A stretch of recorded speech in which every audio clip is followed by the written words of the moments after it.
ओम शांति। इस स्टोरी का नाम है पीसफुल डायमंड पर्सनालिटी।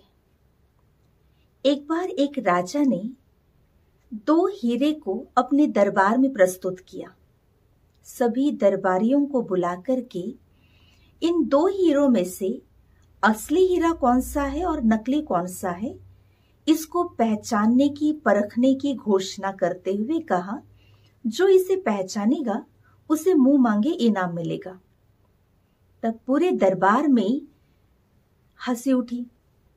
हर दरबारी सोचने लगा, इतनी सिंपल बात, ये तो तुरंत हम पहचान लेंगे असली हीरा कौन सा है और नकली हीरा कौन सा है। और राजा की घोषणा के अनुसार दरबार का एक एक व्यक्ति सामने आता गया और इन दोनों हीरों को हाथ में उठा के ऊपर नीचे आगे पीछे करके देख रहे थे। परंतु दोनों भी इतने समान थे कि इसमें से पहचानना बहुत ही मुश्किल था कि असली कौन सा है और नकली कौन सा है। किसी को भी पहचानने में नहीं आ रहा था। हर कोई राजा को कह रहे थे, राजन ये तो एक जैसे ही हीरा है, इसमें कोई असली या नकली की बात ही नहीं है।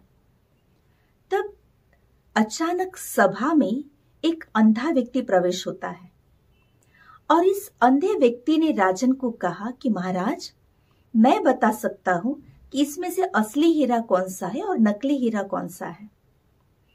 सारी सभा और राजन बिल्कुल आश्चर्य से उस अंधे व्यक्ति की तरफ देखने लगे कि ये क्या, सभा में बैठे हुए इतने दिग्गज लोग वो नहीं पहचान पा रहे और ये अंधा व्यक्ति कैसे पहचानेगा।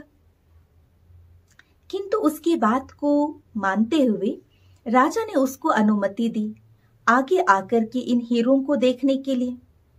ये व्यक्ति सामने आता है और राजन को कहता है कि महाराज, कुछ समय के लिए या कुछ मिनटों के लिए इन हीरों को मैं इस सभागार से बाहर ले जाना चाहता हूं।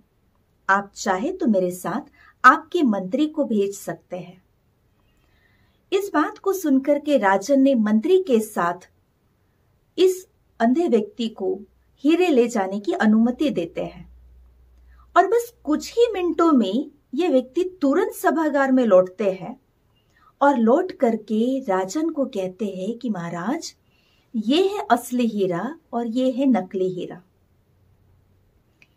इस व्यक्ति की इस परख, पहचान, इस सूझबूझ को देख करके सारी सभा और राजा बहुत आश्चर्यचकित होते हैं और पूछते हैं कि ऐसे क्या किया बाहर जाकर के, या कौन सा तरीका आपने अपनाया जबकि आपको दिखाई नहीं देता है, बिना देखे आपने कैसे पहचाना कि इसमें से असली और नकली कौन सा है।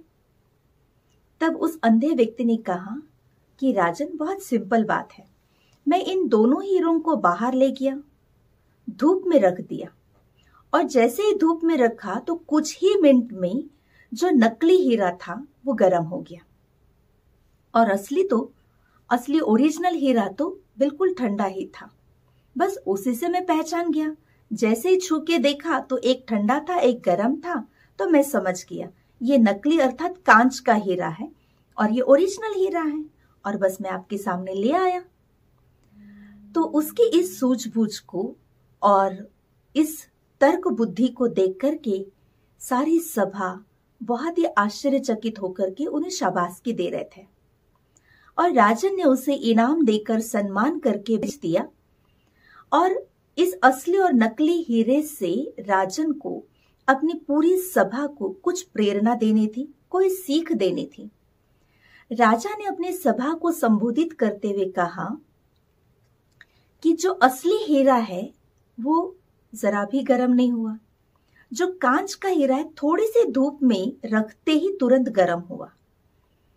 तो राजा ने कहा कि हमें भी अपने जीवन के अंदर अच्छा सच्चा हीरा बनकर के रहना है और हमेशा समाज में, संसार में अपने वैल्यू को, अपने सम्मान को बरकरार रखना है।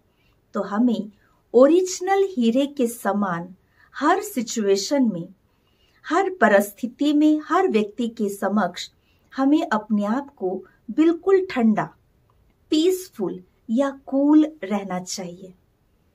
जो कांच जैसा होता है, दिखने में तो हीरा है परंतु जिसका माइंडसेट हमेशा कांच जैसा है, वो छोटी छोटी बातों में आग बबूला होगा, गर्म हो जाएगा, जल्दी से उसे गुस्सा आएगा। किंतु जो गुस्से वाला है वो कभी भी समाज या संसार में सम्मान प्राप्त नहीं कर सकता है, किसी का दिल जीत नहीं सकता है और सफलता उससे कोसों दूर चली जाती है। इसलिए जीवन में हमें अपनी सफलता को पाना है, एक सफल व्यक्तिमत्व बनना है, तो उसके लिए अपनी पर्सनालिटी को, अपने व्यक्तित्व को हीरे जैसा बनाना है। ओरिजिनल हीरा तो एक डायमंड पर्सनालिटी अपनी बनानी है, अर्थात हमेशा हर सिचुएशन में हमें शांत, कूल एंड पीसफुल रहना है। गुस्से को हमें कोसों दूर रखना है, उसे अपने नजदीक आने नहीं देना है। वही व्यक्ति में वास्तव में सफलता हासिल करने की काबिलियत आएगी, हर एक का दिल जीतने की एक कला उसमें आ सकेगी। तो ऐसी जीवन शैली बनाएंगे, हमेशा हीरे जैसे बनकर के रहेंगे, तो समाज और संसार में आपकी लोकप्रियता हमेशा बढ़ती जाएगी।